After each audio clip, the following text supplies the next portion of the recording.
Welcome, everybody, to the Jim Acosta Show. Thank you for joining me today. This is an important show. I really want you to pay attention to the guest who is joining me today. It's Jess Michaels. She is a survivor of Jeffrey Epstein. And I wanted to talk to Jess because I felt as though, lost in the coverage and a lot of the coverage of Donald Trump and his spiraling over the Epstein files and so on is what has happened to the survivors. I mean, as we all know, and I've been talking about this every day, it's another day that ends in Y in Epstein Gate. He's still dodging questions, still looking like a man with something to hide as it relates to Jeffrey Epstein. He's still not released the Epstein files as he and his people promised. We still don't know if he's going to pardon Ghislaine Maxwell, a pedophile, just like Jeffrey Epstein, who was convicted of sex trafficking. But I don't want to do too much of a wind up here because I want to get right to Jess. Jess, thank you so much for joining me. I appreciate it so much. And, I guess, first of all, where should we start? Because, I mean, we saw that the family of Virginia Giuffre, who committed suicide tragically back in April, came out and spoke to the media saying that, they can't believe that Donald Trump would even contemplate pardoning Ghislaine Maxwell. But your story is an important one because it tells us that the timeline that a lot of people think is the timeline for Jeffrey Epstein is not really the timeline. I mean, people think this started in the early 2000s. Your case goes all the way back to in the early 90s. Yes. And so this went on for a very long time. Yes. Thank you. Firstly, thank you so much for having me. Yeah.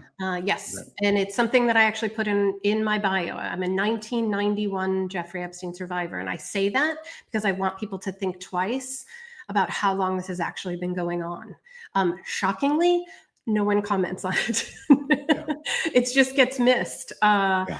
But I am not, and I'm not even the earliest survivor. Wow.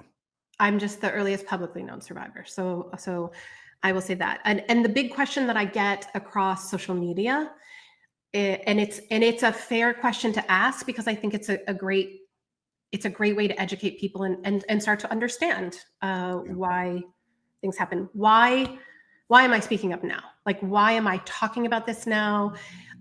Firstly, I'm not just talking about it now. If you go back to my old social media, I was really trying to express myself as an advocate, first during the Ghislaine Maxwell trial, and then I was really struggling then. And then about 6 months later, I talked about it and I brought it up, but then I really struggled to continue because I wasn't ready.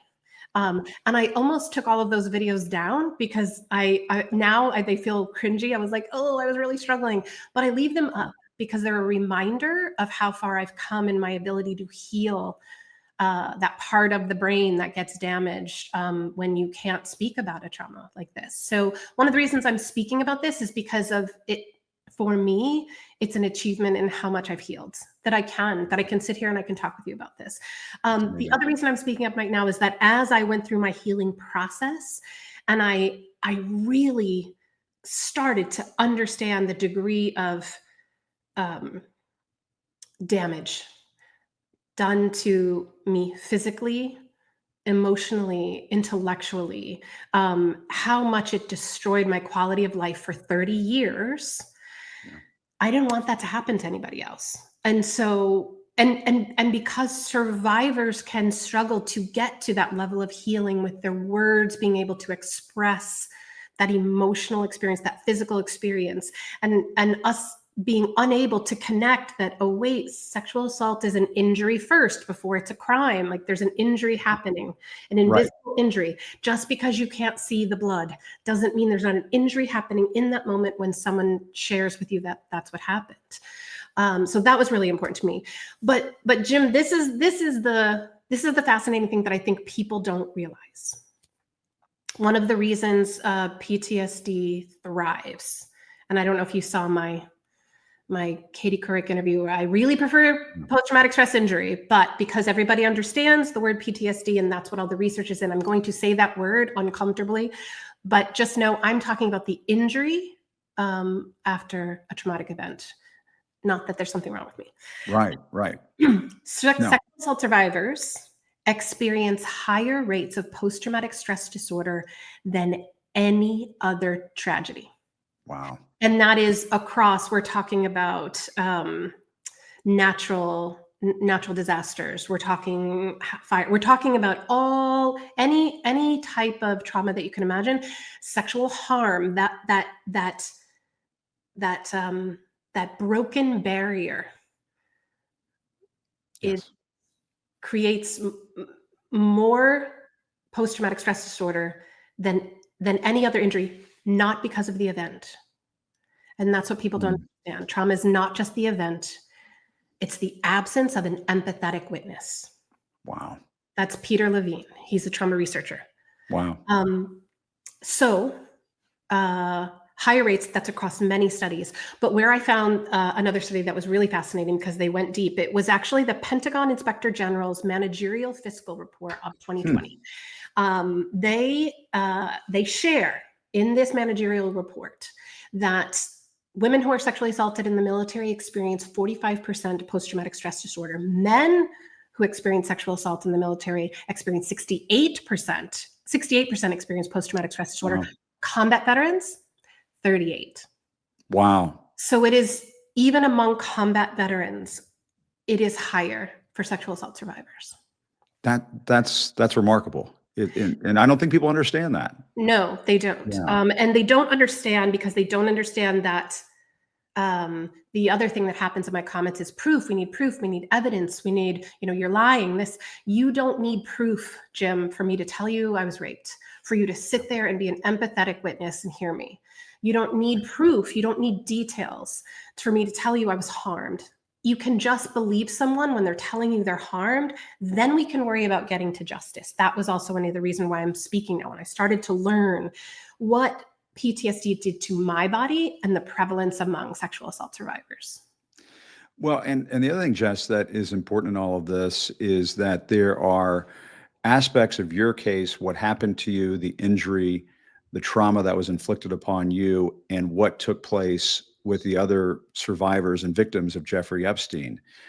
There's a bit of a through line. It's a different kind of through line. Mm-hmm. Ghislaine Maxwell did not recruit you.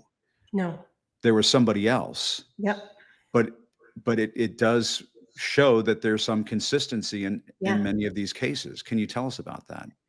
Yes, I was recruited by my roommate, who was a fellow professional dancer. And when I came back from a contract, she had already been working for him for about 6 months.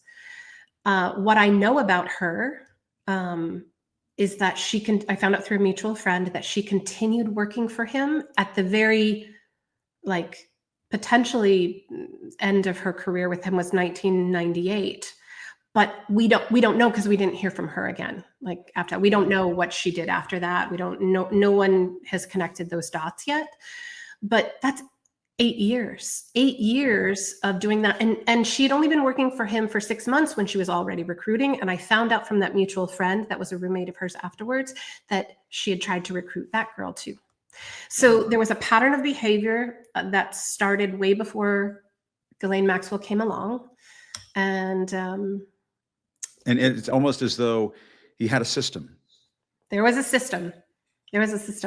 And yeah, there was a system. It was purposeful to use young women to make someone feel safe. When people talk about post-traumatic stress disorder, what they don't understand that happens in the body is a lack of safety. And so one of the easiest ways to manipulate someone is to show safety. Look, I'm a fellow female and I'm a safe person, and look at how lucky you're going to be in this environment with this very wealthy person. Luxury and money are used as tools to get someone to do something that you want them to do. Yes. And it was never safe for them to leave. I didn't go back. I want to also clarify. I never met Ghislaine Maxwell. I didn't meet any of the powerful men except Jeffrey Epstein. Yeah. But that pattern of behavior started long before what we heard about in 2006. And Maria Farmer was the first one to be a whistleblower in 1996. She did the right thing. She actually called the authorities and no one listened to her. And that is also another through line in all of this, is that it happened to you. It happened to so many other people. People didn't want to listen. People didn't want to act on these stories. People didn't want to seek justice. And that is a prevalent problem with this crime. Authorities don't want to deal with it. They almost want to stay away from it. Yeah, And there's a the really great pattern phrase. continues. There Yeah. are a couple of really great phrases. There's a difference between institutional courage or institutional betrayal, institutional compliance. I call it institutional cowardice. That's what we're dealing with. We're dealing with institutional cowardice that doesn't want to deal with the lack of safety in their workplace, in their college, in their high school. It takes a lot for someone to say, no, we actually choose to be a safe place for young people and children. And we're seeing that institutional cowardice now, in that, you know, 100%. Trump and his people, they promised to release the Epstein files. And obviously they were doing this for political purposes when they were making these promises to release the Epstein files. And now we're seeing lawmakers who supported this idea and so on, just now their lips are sealed. They've zipped their lips. They're not clamoring for this anymore. And it is cowardice. And I guess what are your thoughts on all of this? You know, this issue of releasing the Epstein files, and, you know, this question of pardoning Ghislaine Maxwell and so on.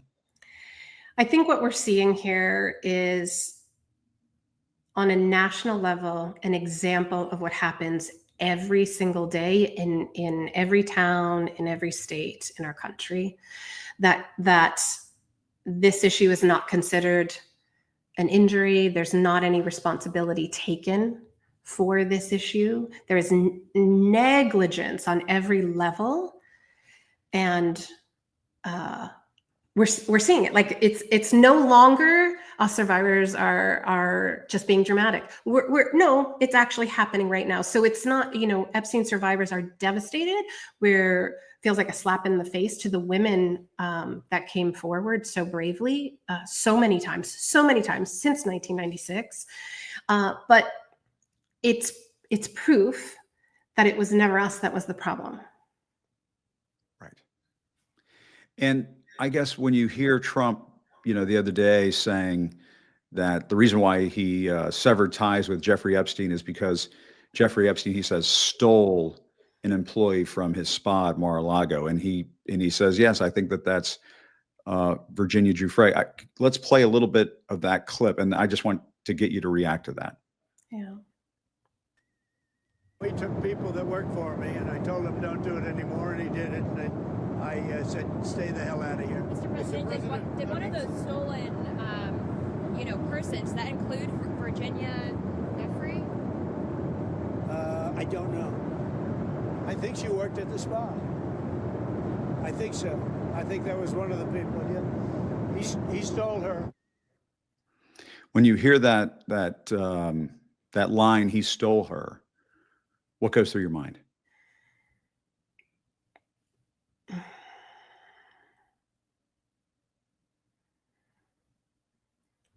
It's an example of how humans are treated like property, which is the exact example of sex trafficking, right? Like, it is the very definition of sex trafficking, human trafficking, treating human beings like they are property and a thing. And it is devastating to the family, and I stand with that family 100%. I think Virginia Giuffre was a warrior. I think Maria Farmer is a warrior.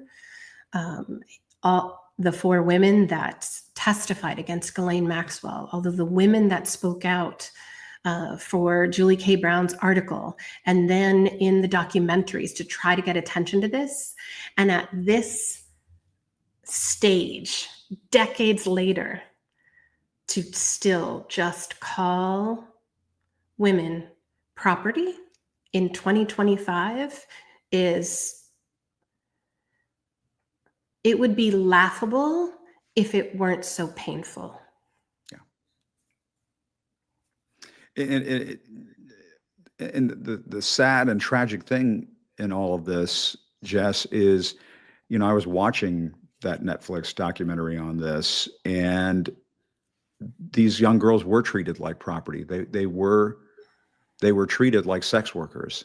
They were sex workers. Yeah. And it sickens me because and this takes me back to what you were saying at the beginning of this, just the injury upon injury upon injury that comes with this. It's just brutal. There were girls recruiting girls, and you hear from these young ladies who eventually become women and are struggling with this, Yeah. the trauma. And it just seems to me one of the really penetrating things in all of this is, and just horrible things in all of this is, you're not getting justice Correct. if they're contemplating pardoning people, and if the files are being suppressed, and if the truth isn't getting out. Do you know what I mean? It just feels like justice denied. It's justice denied. It's this doesn't matter. Yeah. These people don't matter, because do you know what's in those files in addition to all the evidence? Our victim statements. Yeah. And it's saying, when he said, "Oh, this is boring stuff," Yeah. that was harsh. Or That that was- it's a hoax. He that called was it a hoax. Cool. Yeah. Yeah. That was because it's including our victim statements. And I don't know how it felt for the other survivors right there, but it took me a month to sit down and painstakingly write a 3-page victim statement. It was so hard to put pen to paper and actually explain how, at that time, 25 years of trauma felt. And so to have it ignored and discussed as boring, and then saying there's nothing to investigate here, it's another example of protecting the people that caused harm and ignoring the survivors. I mean, it's every time we're just here in multiple ways. Yeah. Survivors' voices aren't being heard here. Thank you very much for having me. It's awesome. I'm happy to be here. Thank you for listening to my voice. Of course. No, absolutely. But they're not even interested in the American people hearing our stories. And as far as I know from the people that I've talked to, and said, we're okay with, you can redact the identifying information about me. Yeah. You want it out there. Yes. Yeah. I want it out there, and I want the victims to be kept as safe as the as the perpetrators are being. Yeah, safe. that is such a great point. There's all of the attention and protection is on the glamour of the Epstein world and the wealth and the power. And we have to really navigate that. And no one is taking the time to navigate or understand the depth of the injury that has happened because of this issue. That is such a great point, because you're absolutely right. More care is being taken to protecting these rich and powerful people. And I use that term loosely because some of the people who obviously were involved in this were monsters. To me, Ghislaine Maxwell is a monster. I don't even know how it's a live question as to how he could even contemplate pardoning her at this point. Do you know what I think is the hardest to watch as well is the constant enabling of perpetrators. You are not preventing this from happening in the future. This body, this institution, the government, FBI, the Florida Attorney General's office, everybody ignored protocols. The level of negligence for decades completely ignores survivors' experiences. It's horrific. What will your response be if Donald Trump pardons Ghislaine Maxwell? I'll just put it like that. I think it will be a turning point in our country that we can never recover from. I am an optimistic human. I'm optimistic in life. I believe in, good over evil. But when you even consider pardoning a convicted pedophile sex trafficker of minors over protecting survivors of sexual harm. You have stated to the world who you are. And I had mentioned even in Katie Couric's interview, there's an opportunity where there could have been a lot of heroism here, where somebody could have done the right thing around this one issue. I'm not going to agree. Like, there are a lot of wrong things going awful in this administration, and I'm not going to talk about that. Yeah. They could have done one good thing. When I saw the binders, I even had it. I was like, well, the whole world is going to be on fire, but maybe this one thing that gave you hope when I those was people. like, maybe there's a moment here where they're actually going to do something for the first time after decades of survivors sharing their stories over and over and over and over and over again. A tiny bit of hope to then have it squashed. Yeah, I mean, what they're doing right now is just pulling the rug out from under the survivors and the victims' families, people like Virginia Giuffre's family. I mean, and they have made it very clear what they believe in all of this. Yeah. And their sense of it right now is that this would just be the ultimate betrayal. Ultimate betrayal. And when we're talking about post-traumatic stress disorder, and we're talking about the damage that is done, it's not just, oh, it's a slap in the face to survivors. Like, it's not just that. It's another layer of betrayal and isolation and stigma that gets laid on the survivors. Yeah.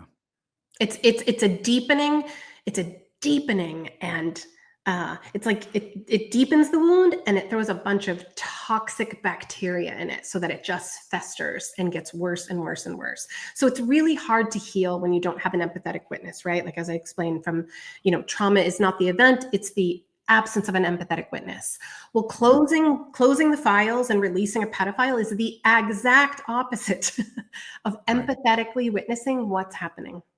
And will it make life difficult for you? I have to assume that you will feel this all these years later, all over again. Yeah, I just feel like it won't matter. Now, I will tell you, one of the other things I've seen in my comments is, why aren't survivors banding together collectively and doing something? Good question. And I want to say, I am joining Maria's claim of notice against the government, as are many other Epstein survivors, because it's the negligence is beyond just this not releasing of the files. The negligence has actually gone on for 3 decades, on multiple fronts. So the cover up is huge. And the only way we're going to get to any change in this country, or anyone to even feel safe if they're a sexual assault survivor. Let me ask you a question. How many sexual assault survivors do you think are going to be able to come forward safely if a pedophile is let out of jail, a convicted pedophile? I think that's a great question. And I have to tell you, I think the message that will be sent will be devastating, because there are so many survivors of sexual abuse out there who will say, here is the ultimate example of why I should just keep this to myself and not say anything to the authorities and not come forward, because look what happens. This has been going on for 20 or 30 years, and the most powerful person in the world has just freed a pedophile. I mean, I think that's what I think there'll be so many horrible lessons learned. And it's astonishing to me. Go ahead. Yeah. Survivors did everything right. They went to the authorities. Maria called in 1996. And then when in 2006, a young girl's mother, it started because a young girl's mother said this was happening. Like, everybody the survivors and the families have done everything right. And it also says that. And what we're told to do, what society is told to do. Why didn't you report? Well, why didn't you report? It is unsafe. It is unsafe to report. And my question to your audience is, who is making it unsafe for sexual Yeah. assault survivors to report, because that's the problem. Reporting is not safe. I thought when I first got into advocacy, I thought, oh, we just have to make it easier for people to report. And reporting is not safe. It is Yeah. not safe on the local level. It is not treated as an injury. It's treated as an interrogation. I mean, I think one of the hardest, I could barely watch any of the documentaries. I don't follow a lot of the Epstein stuff because Yeah. it's very It's personal. hard to watch. No, It's hard to watch. yeah. So somebody kept telling me about the movie Victim Suspect. Have you seen that? I haven't seen that one. No. It's a hard watch. It's an important watch because it talks about and shows in documentary format police interrogation techniques against sexual assault survivors. And it's Wow. horrific. It's horrific. Because they're just, They're they don't know what they're doing. In many cases. Yeah, they need training in trauma-informed techniques to understand that that person sitting in front of you is internally bleeding. Yeah. And you wouldn't interrogate a person that was just in a car crash. They're sitting there and their chest is crushed, their head is bleeding, their arm is broken. You wouldn't start interrogating them in that moment as to what happened, what car went Right. where, and how did it go. You would never think of that. But that's exactly what happens when someone goes to a police station and tries to report. And the thing that I really struggle with when I think about this, and if I spend too much time thinking about it, as a father, and I get emotional about it when I think about it. It's the aspect of stolen innocence Yes. too for these young girls, and that's where I lose it. I just even now just thinking about it, it makes me want to lose it. Yeah. Yeah. And it makes me sick that these rich and powerful guys can get away with it. Yeah. I've had a lot of people ask, well, you were an adult at 22 and you could have made different choices. And to which I say, tell me you don't understand the definition of rape without telling me, because it has nothing to do with anything I did at all. But my life was taken, my sense of self.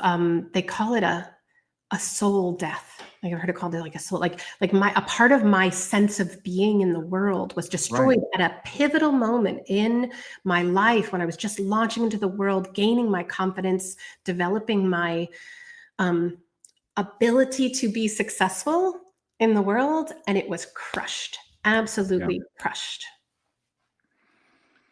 You lose a piece of who you are. And it stayed on. Can you get it back? Can you get it back? I guess. Yeah. Yes, I think you can. In fact, that's what I would say has been some of the greatest moments of my healing experience, of me developing a sense of self and self-awareness of how I feel, because I've been so disconnected from my body. The symptoms are long. Dissociation from your body and the numbness that you're walking around with is not evident right away. It took me getting to a place where I finally started to recognize, oh, I have a body. I don't feel good right now. I'm not just going to push through and ignore it. I'm actually going to listen. It took a lot of practice, 7 years of trauma therapy. I've been in trauma therapy for 7 years. When people say to me, you're brave for speaking out now, that's not the brave part. 7 years of trauma therapy is the bravest thing I ever did, was sitting in a room with someone that helped me dissect safely the things that happened. And then for me to take that home and develop and practice coping skills and fail miserably, and then go back again the next week. Like being able, the way I describe it's like being able to look at the things that raise the hair on the back of your neck and get through that in therapy is the strongest thing I've ever done, the bravest thing I've ever done. Wow. Well, Jess, I think you're so brave in what you do. And I noticed that you speak to universities and you speak to different groups. And I think I'm a firm believer in that things don't happen for a reason. People say, oh, things happen for a reason. I don't know if I don't think that Agreed. And maybe it's for people who go through traumatic events, to make sense of it. I think people try to make sense of it. They try to make sense of it. Yeah. And I don't agree. I don't agree at all. I agree. And I think, I was just going to say that I don't believe in that. I don't believe in things happening for a reason, but I do believe that things can happen to you and they can give you purpose. Yes. And that may be the gift that you give. And I Yeah. think that's what's special that you do.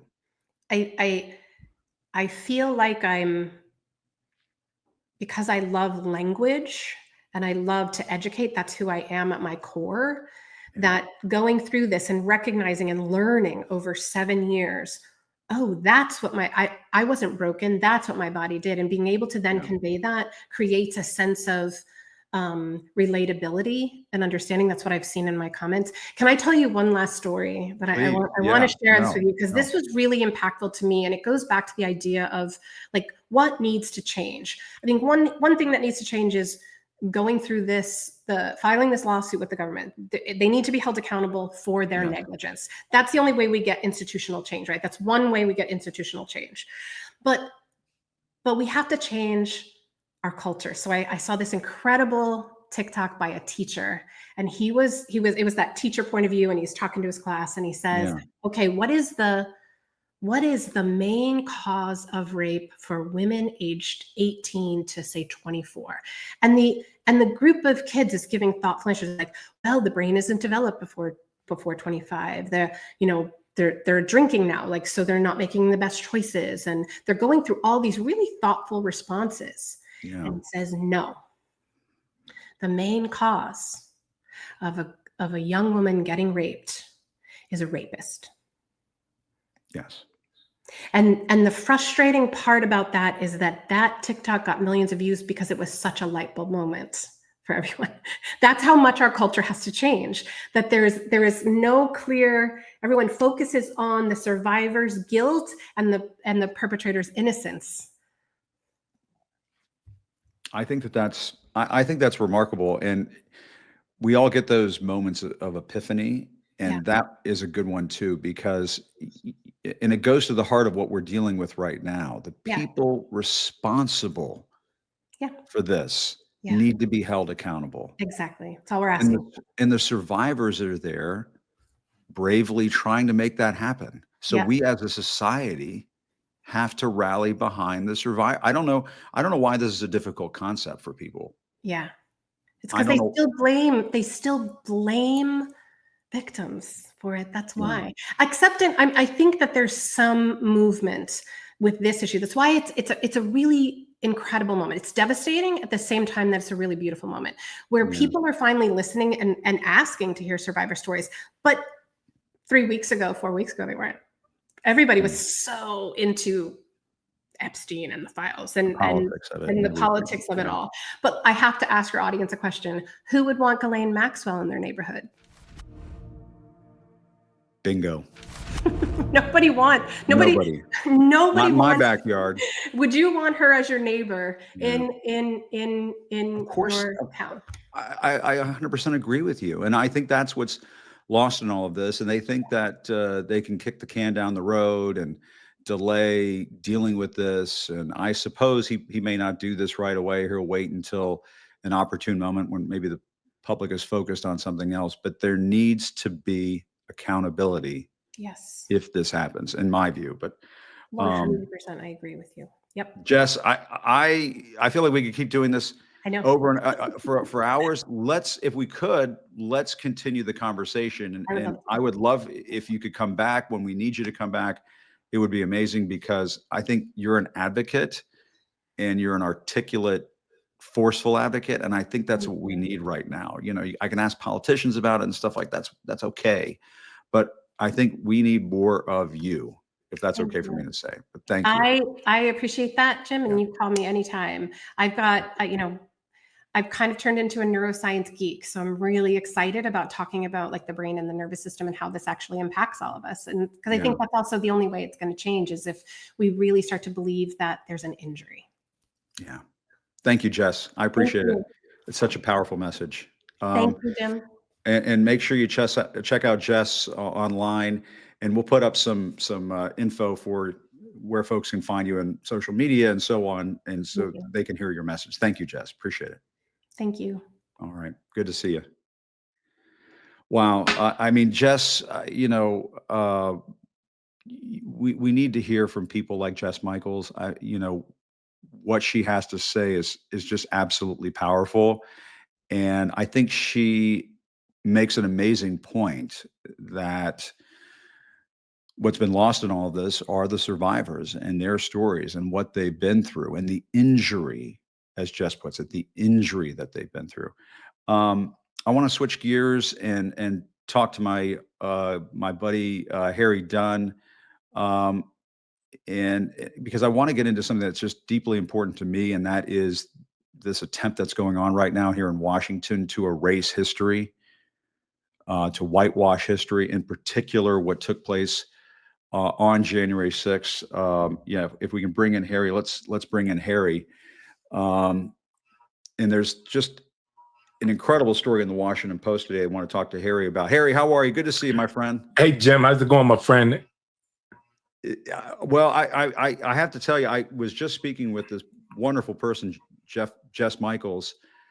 She's a Jeffrey Epstein survivor, and I know you were listening to a bit of that. Yeah. And maybe you can relate to some of this because of the trauma that you went through and how you're trying to get justice. In all Yeah. of this. Jess was so powerful. I did catch a lot of that, and she was absolutely fantastic. And when he said it's hard to switch gears, it's hard to, because obviously it's everything that's in the news now. It's everything that's been plagued. And listen, I don't like to do comparisons on trauma and victims. No, of course. I mean, you know, if if one person's messed up, then we all should feel for that person, regardless of the gravity of what we think their trauma is. I mean, some people, you know, that were police officers at the Capitol on January 6th are unaffected by what happened that day. They go around, it doesn't bother them. So to treat everybody that experienced something that you did not, to try to compare traumas is just very silly to me. And, you know, if somebody says, I hurt, then we shouldn't say why or how much. Like we should just say, hey, what can I do for you? So I appreciate Jess. And like you said, to close that interview, we wish we had, there should be a lot more of you out there, because when you put victims in real life people, faces, names, like people thought the Capitol Police was just the Capitol Police. But once you actually saw, hey, there are real people there. They're human beings. They're fathers, mothers, husbands, wives, brothers, sons, mother, all those are people. It's not just the Capitol Police. There were real victims that day. And once you start putting faces and names with victims, with instead of just saying like entities or whatever, and it tugs at people's heartstrings. And you know, imagine a Republican or a MAGA loyalist trying to say you can't say Epstein victim. You could say Jessica Michaels. Like it's not Epstein victim now. It's Jessica Michaels, who is a daughter, or I don't know, you know, her personal mother, wife, whatever. But she's a person. She's a human being. Exactly. Not just quote Epstein victim. So great job with that. Thank you. No, I appreciate it. And I have been trying to not just do Jeffrey Epstein stories. I mean, I do think it is kind of incredible to watch Trump in this situation that he's in right now, because he's trying everything possible under the sun to distract us, to move on. But he keeps saying things keep popping out of his mouth that don't look good for him. Yeah. And I don't know if we want to talk about that all that much. I definitely want to talk to you about what I asked you to come on to talk about, which is they're still trying to whitewash history. But I mean, just before we do that, Harry, what's been your reaction to this whole Epstein thing? Because, you know, a lot of times I used to call Donald Trump, you know, the catch me if you can president, because he always seems like he is one step ahead of the law, and he's just, you know, and he's just trying to outrun the law. That's his life. That's been his life. It's been his presidency. It is. And I think that's what he's in the middle of right now.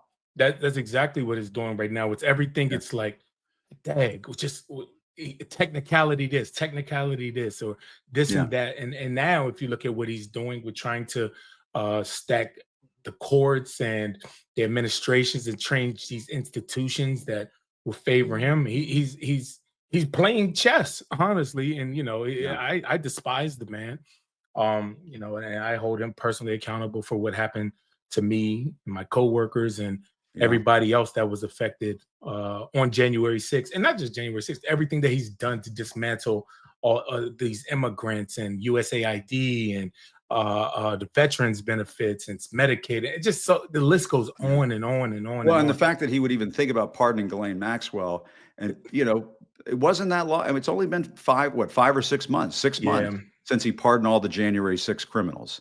Yeah. And I mean, that to me is still, I mean, that is one of the most horrific things I think I've ever seen a president do. The lack of moral compass by him. Well, first and foremost, we don't expect Donald Trump to be a good person. Like, Right. He showed us who he was a long time ago. And I guess the only hope that I say had in the past tense, because the Republicans, members of the Senate and the House and these institutions, they had the opportunity to stand up and show this is not who we are. And they showed us who they are. So that was where my hope was. Senator Tom Tillis, and when he was able to, reject the pardon attorney that Trump wanted to install, or where he bucked Trump on this and that, but he's still done a lot of crucial bad things that are devastating. So, I mean, even broken clocks are right at least twice a day. And, Susan Collins, and, I'll talk this, and this will tie into what we were talking about. Susan Collins and Lisa Murkowski voted against Emma Bove, who is, and this just goes into the rewriting the history part. He just got appointed a lifetime appointment. What is he, 44, 46, something like that, a lifetime appointment to the Court of Appeals. And so just think about that for a second. So these institutions the courts are doing their damnedest, their best to hold on to these fibers of the checks and balances, and hold on to this little thread of democracy that's left, that's dwindling. And you just put a judge that is a Trump's personal attorney, a Trump loyalist, a MAGA. It's almost like he's trying to reward these guys who got him off the hook, helped him, outrun the cops. Yeah. And he's putting them in some primo positions. I mean, Emma Bove is now going to be a federal judge. His other personal attorney, Todd Blanche, was down in Tallahassee talking to Ghislaine Maxwell. But what do they have in common? It's all to serve Donald Trump. Yes. These are the people that can actually bring down, so to speak, Donald Trump. Those are the people. So if he puts people in those positions that won't bring him down, then this is all about Donald Trump. It's not rewarding Emma Bove. This is all about Donald Trump. It's not rewarding Todd Blanche. It's just keeping the people that he can control. It's insulating him. It's insulating. It's all about Donald Trump. It has nothing to do with rewarding. I mean, Emma Bove is a scumbag, and and Todd Blanche is a scumbag. And Donald Trump says, "Hey, they're just like me. Let me put them around me to keep them." So exactly, birds of a feather. So it's not about rewarding them. It's just this everything that Donald Trump done, and will do is only about him. Well, and to that point, I mean, let's talk about this, because if I wake up and I read an article like this, I can't go back to sleep. Yeah. I hit the roof. I'm just going to confess this out loud right now. It pisses me off. Yeah. When I read the story in the Washington Post that the Smithsonian removed references to Donald Trump's 2 impeachments, this is according to the Washington Post, remove references to Trump's 2 impeachments from an exhibit display. This happened at the Smithsonian's National Museum of American History. I've been going to this museum. I grew up in the DC area like you did. I've been going to this museum since I was a little kid. Yeah. And they removed references to his 2 impeachments from an exhibit display. A person familiar with the plans, who was not authorized to discuss them publicly, said to the Post that the change came about as part of a content review that the Smithsonian agreed to undertake following pressure from the White House to remove an art museum director. After the story published, the Smithsonian said, a future and updated exhibit will include all impeachments. So, I mean, Harry, one of the reasons why he was impeached was because of January 6th. He incited insurrection to attack the Capitol, to overturn election results. He did that. That's what he did. Yeah. And I've had these debates and conversations with these Trump people all the time, and it was just a mob that got out of control, blah, blah, blah. If he had accepted his loss like a man, which he didn't, there would have never been a January 6th. Correct. And anyway, your thoughts on this? I don't Yeah. want to get you as fired up as me. I love how you're very zen about things now, Harry. Yeah. So forgive me for getting you No, fired no, up. no. You're It good, pisses man. me off. Well, so real quick, you said that keeps you up at night. One of the things that keeps me up at night that lately, and this is why I have one ear on, because my air conditioner went out, and in DC it's I been a know. damn heat wave. So I actually have a repairman downstairs now in my basement fixing it. So I have one ear. So if I have to break That's out, it's 'cause okay. he called No. me or something. But I got to get this damn air. So that's been keeping me up at night. But also this story, it's insane, man. This is the literal definition of rewriting history. And it's really even more disappointing because I didn't tell you this, but shortly after January 6th, and we testified, and the four officers, Canel, Aquilino, Daniel Hodges, Michael Fanone, myself, we got contacted by the Smithsonian American History Museum, and Wow. we donated some of the things that we wore on January 6th. I donated a signed copy of my testimony from the January 6th committee to the Smithsonian. In fact, Nancy Pelosi, when she went over to Rome, had rosary blessed by the Pope given to us four officers that we gave. And I donated that to the Smithsonian American History Museum. So That's amazing. it meant a lot to me. And, I have receipts for it, and they sent me a nice little letter that this will be preserved in American history, and we'll do displays about it and this type of stuff, and one of the quote, and this isn't about the specific individual, because obviously one individual doesn't make up the Smithsonian, but he said, this is how we learn about our history and we continue to grow, is by learning what happened and how we preserve it. Exactly. And this is the definition. Joe Biden used this word hyperbole all the time. This isn't hyperbole. This is literally rewriting history. And the Smithsonian. Listen, this first sentence that you read from that article, after pressure from the White House or Trump administration, whatever the wording was, that's what makes it bad. Now, if the pressure, if they listen, I understand that exhibits change all the time, but it's kind of coincidental that right after you get pressure, then the exhibit changes, and that's blasphemous.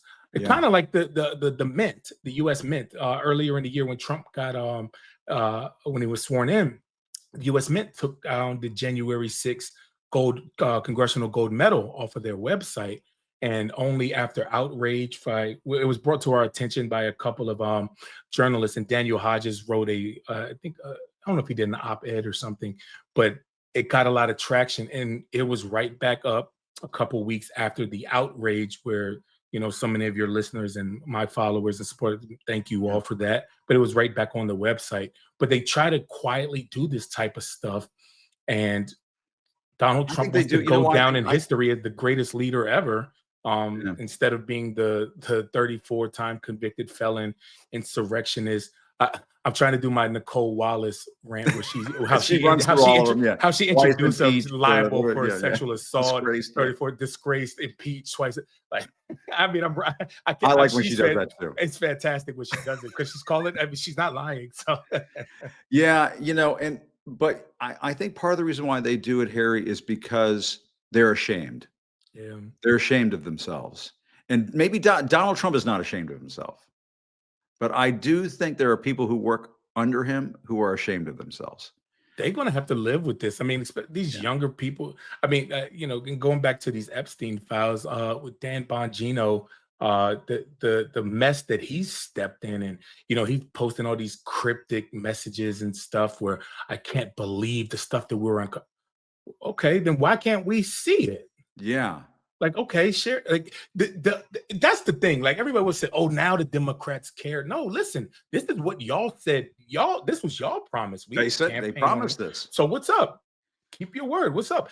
Also, not only that, we're waiting on lower egg prices. We're waiting on lower groceries. Like, all the stuff that you said you were going to do, we're waiting. And that's the thing. So, the only promise they want to keep, the only promise they want to keep the what they're doing to Hispanic people in this country and rounding them up and Mhm. deporting. That's the only promise that they want to keep. That's the only, and that's not even a promise that they're keeping, because they said that they were going to go after criminals, and that, They and now lied. it's they're hotel workers, they're field workers, or anybody that does not not even, just, let's not generalize, just non-criminals. Yeah. They're putting anybody that doesn't look like a white man or white woman. They're kicking them. They're doing their best. I mean, did you see the story in Maine where a police officer was arrested and detained by ICE because they thought it's unbelievable. They're running out of us to sweep up. They're starting to arrest one another. And it's all based on identity, the way you look, not identity politics, identity based on your physical appearances. Yeah, so it's racial profiling. It's racial profiling. It's racial profiling on a massive scale. And I did see, Harry, that you posted a comment about Kamala Harris. Yeah. And I guess before, I know I need to let you go so you can go deal with your air conditioning guy. But Kamala Harris, I had the same reaction you did when I saw what she said on Stephen Colbert. She would have been a good president. She would have been just fine. Yep. Would she have been perfect? No. But she would have been not this, you know what I mean? And to me, the thing that stood out to me about what she said was, she said that she thinks politics in this country is broken. Yeah. And I think that there's a lot to be said for that. And she's writing a book about it. And I'll just say right now, if she'd like to come on, she can come on. But absolutely, we get her on. That'd be great. On with Harry first, or we could do it all together. But I mean, you said something nice about her, and I was just curious what your thoughts were on the whole situation. Well, I think the world of her, and I always have, even before Vice President, when it was Senator Harris, is when I met her at the Capitol. And she was so friendly and just so kind. It wasn't an act. It wasn't a facade that she put on because the cameras are on. And she would stop and talk to us officers 5-10 minutes before she even went into the building, because, the officers, you've been up to the Capitol many times, and the officers are the first people you see when you go into the building. And they would come out there and she would talk to us and she would have conversation. So I just think the world of her. She was one of the politicians who would actually be nice. She was to the cops up there. That says a lot. And you know what? I'm not even gonna go off on a tangent on that real quick, but some of the people that are the nicest ones don't vote the way that they portray themselves to be nice out there. Because there's some very nice people who members of that whatever that's a facade or whatever. But anyway, I hear you. I think the world of her, and I'm glad that she said that politics was broken. And I'll try to draw this comparison real quick, because I saw some comments that say, "Oh, great, now she says that it's broken." Well, why did she go? Because you want to be part of the solution. And when the Black Lives Matter riots and the George Floyd's riots were going on, a lot of people were calling on me to leave the institution of being a police officer and saying, wait, the police are broken. And, what are you doing? You can't stand with them. No, listen, we need police officers, but we need good ones. So I want to fix it. I know I can't do it alone, but if people that want to fix it don't participate, then where are we just conceding that we're just going to accept the way that it is? No. So I look for how can I be helpful? How can I be useful? So I became a training officer in light of all of the stuff that was going on. And hopefully that my training, and I think before I left the department, I trained close to about 200 officers. And I hope that something I did would rub off on even just one, and that's the change. And I like what she said, how she's going to go out there and talk to people, not wanting something, but not wanting their vote, but to actually just want to know what's going on with them. And I think that's what we need to continue, because obviously when you're campaigning, you're out there asking for a vote. You're asking for something, quid pro quo, literally quid pro. Hey, will you please vote for me? But I'm not asking for anything. I just want to know what's going on with you. I think that's important. And I think that's it's very important. You got a lot. And that's the thing. I'm glad that she's able to acknowledge, hey, we messed up. We got some learning to do. We have work to do. And it seems like she's really ready to put in that work. So I'm excited for her. I'm happy for her. And I'm just rooting for her peace, first of all, because in 107 days, all the scrutiny and the level of attacks, and it's just racist misogyny. Like, I'm just rooting for her peace right now. That's true. There's a lot of racist, sexist people in this country. And I'm sure that affected the outcome of the election. I mean, Of course it that did. hurt her in the election. There's no question about it. And I mean, people just need to remember that when they assess Kamala Harris, because I mean, when you say 107 days, and when she says that's going to be the title of her book, I think that's perfect because, my goodness, how are you supposed to pick up, Biden's broken campaign and win an election at that Yeah. point with that short amount of time? I mean, there Do is people not that. understand how short 107 days is? That ain't much. It's not long at all. Like, that's Yeah. crazy, man. Like, it's Yeah, that's less time than I've been doing this, in this new thing, and I still don't have it down. and we still don't have it down, man. But you are rolling, man. And I'm proud. Shout out to you, Jim. You're doing a great job out there. And Nah, I'm okay. yeah. Proud of Nah, you. man. I'm Thank you, proud of you. man. And I love that town hall that we did. I want to do more of that. I want to collaborate even more. I've been trying to. When I ate up all your time and the rest of the guys' time at that in DC, which to me just one of the best things Wait. we've ever I done. gotta interject real quick Yeah. because even though we ate up our time, you made up for it, and we ate for real afterwards. So That's made true. up for We it. did. We ate You made really up for it good. with dinner. So.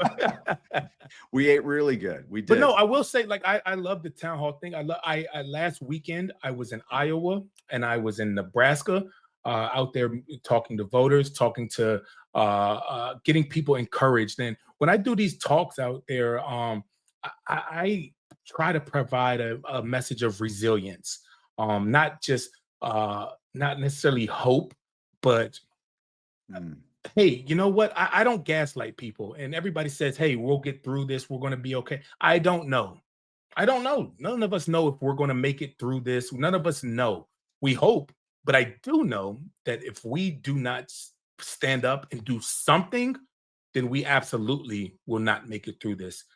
So we have to keep fighting and we have to keep showing up regardless of what we feel and how it looks. I mean, if you just accept things the way they are, then fine, throw your hands up and give in.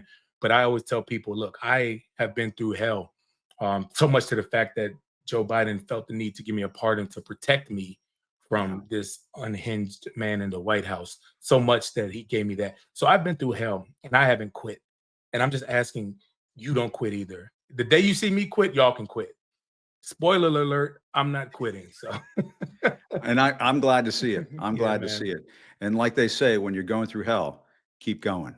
Absolutely. Keep going. That's it. Keep my going. friend. Yeah. Harry, thanks a lot. Appreciate it. I'll let you take care of other matters, more important matters. Yeah, I'm but starting to sweat, man. you got to stay cool. You got to get cool. And it's actually it took a break from the heat today. So It did. So. but Harry, best of luck to that. And let's keep doing this, man. I really appreciate it. Always enjoy being in touch with you. And also go Dukes. I should Go mention that. Dukes, man. Go JMU. Take care, my friend. Thank See you, you. buddy. All right, Thanks, later. Harry. Take Bye. care.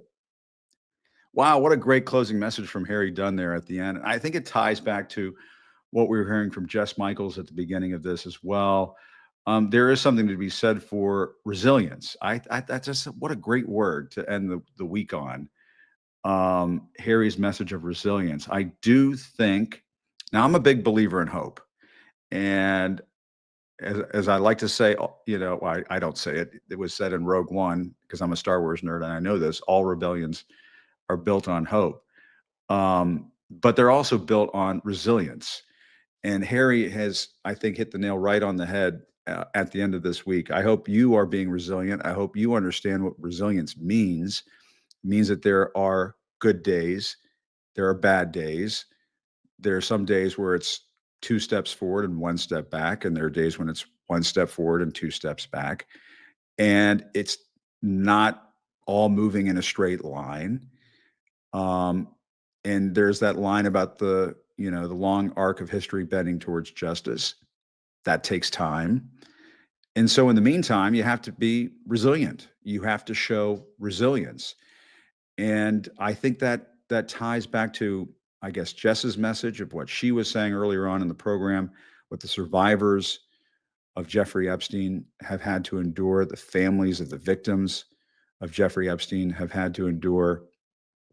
And I did want to close out. I was thinking about just challenging our lawmakers in this country to just and maybe this is asking some of them to go against the nature of being a politician. But ask yourself, the question this weekend, and please confront this reality over the weekend. The American people are now on to this, whatever this situation is that Trump has gotten himself into with Epstein Gate. He is trying to extricate himself from something that he cannot extricate himself from. And the question that I think is being posed now to the lawmakers who are on their August recesses and they're off to the beach and the mountains and Europe or wherever the hell they're going. Maybe they'll have some town halls in between. But I think they have to ask themselves the question, are you going to make this situation that Donald Trump is in the middle of right now your situation? I mean, I think it's an important question to ask. And are you going to take another hit for this guy? I mean, when they're trying to erase the history of what took place on January 6th from the Smithsonian Museum of American History, what has happened to this country? What has happened? Are we allowed to teach? Are we still allowed to teach people the truth in this country? Are we allowed to teach people the history of this country, of what took place on January 6th? Harry just told us a few moments ago that he was asked to donate some of his items to that very museum, to the Smithsonian, so there can be an exhibit and a display to remember what took place on January 6th. That display must be presented to the public, unvarnished, not whitewashed. We have to make a commitment as Americans right now that we are not going to allow this guy who is in this tremendous jam right now. He's in such a fix. His foot is caught in a bear trap called Jeffrey Epstein, and he does not know how to get that bear trap off his foot. And that same person is just trying to whitewash the history of this country. We're not going to let it happen. We're not going to let it happen. And I ask these lawmakers who they think they can do the same thing that Donald Trump is doing. Donald Trump, I've called him before, the catch me if you can president. These lawmakers are thinking they can play the same game, catch me if you can. You're not going to outrun it. You can't outrun the truth. You can't outrun what you've done, Donald Trump. You can't outrun it. You think you can. You can't. In part because we are resilient. I want to thank Jess Michaels for joining me today. I want to thank Harry Dunn, as always. Best of luck to Harry for getting his air conditioning fixed.